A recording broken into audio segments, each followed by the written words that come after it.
Warner Brothers cancels Wonder Woman game and then shuts down the Multiverse's dev. Yeah, so Monolith Studios, they developed both of the Lord of the Rings, Shadow of Mordor and Shadow of War games. Correct. Yeah, who patented the Nemesis system.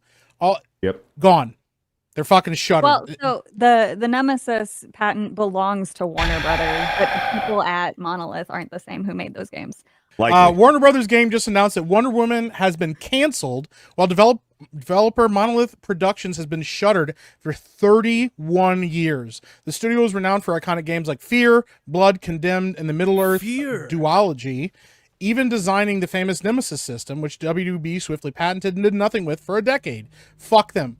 Wonder Woman was first announced in 2021 during the Game Awards, but details have been scant ever since. With only brief CG teasers, most information was gleaned from leaks and job listings, which led to conflicting reports about the project having live service elements. Whether it did is only endemic of the game's troubled development, which, I mean, likely with WB and how they've been handling things, it probably did have live service elements at some point. Anyways, Jason Schreier reported earlier this month that the project had thus far cost Warner Brothers over $100 million and didn't have much to show for it. That's wild. Even being rebooted last year, had it continued development, he claimed that it was years away from release, however, has now been canceled that Warner Brothers can continue to focus on IPs such as Harry Potter, Batman, Mortal Kombat, and Game of Thrones. I'm not going to read their full statement because I don't give a fuck because Warner Brothers is stupid. I don't know how you screw up on the Wonder Woman game.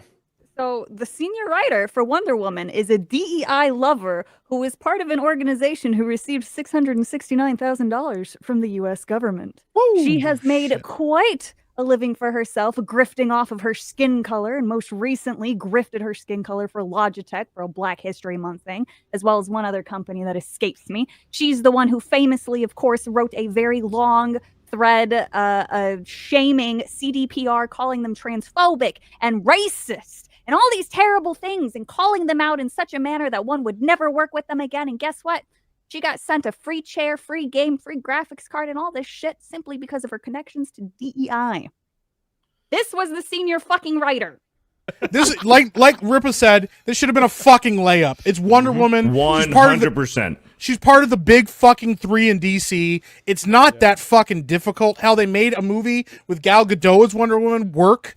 With fucking Zack Snyder's hands on that bitch and Patty Jenkins stinking up the joint, okay? They couldn't make the sequel work, but whatever. Like, how do you not make anything work?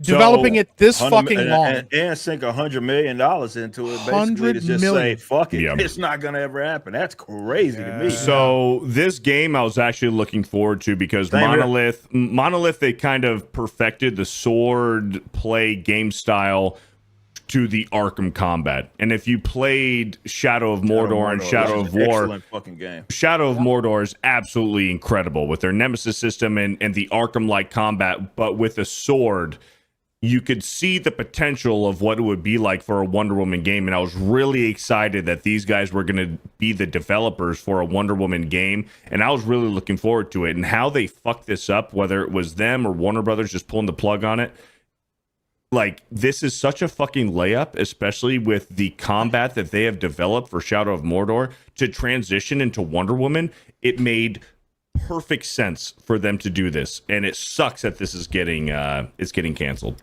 Go ahead. Well, I was just gonna say, here's a quote from what is it, JB Perrette, who's the CEO and president of global streaming and games for Warner Brothers. He said, basically, in addition to focusing on fewer but bigger franchises, they said Warner Bros. Games aims to return to its growing mobile games revenue, as well as regaining our credibility and swagger at producing great games. He said the product, market fit, and quality of too many of our new releases has really missed the mark. We need to and will do better for our fans first and foremost, and also, and this is the key part right here, and also because regaining that credibility is critical to us securing even more investment in games in the years to come. So like the fact is they realize they fucked up and they realize they've lost a lot of credibility, but his first thing is to mention mobile gaming because what don't you guys have phones? Don't you guys have phones? Games? Yeah. Diablo, yeah. But what mobile games have they done? I mean, Warner Brothers has quite a few different mobile games out there. I mean, really? You know, they just shut one down. Unfortunately, they all have a lot of mobile games at this point. It seems like a lot of these major studios do. Someone brought up in the chat, and I partially agree with them. I generally agree with them, but it needs to be noted. So they were like, Nintendo's the only company out there that still has like people from, the old guard, which is true. But Nintendo of America is still a cancer on the Nintendo brand. NOA is a cancer. And they just admitted that they're actually listening to them more. That's why they're getting censored at the ground level, because they're taking the advice of the Nintendo of America office in terms of how the product will sell here. Yeah, NOA is trash, and hopefully that gets worked out at some point. So they're terrible. But I guess this is the fallout from this canceled game and others, or there's gonna be a lot of discussion to be had on that, and we will see.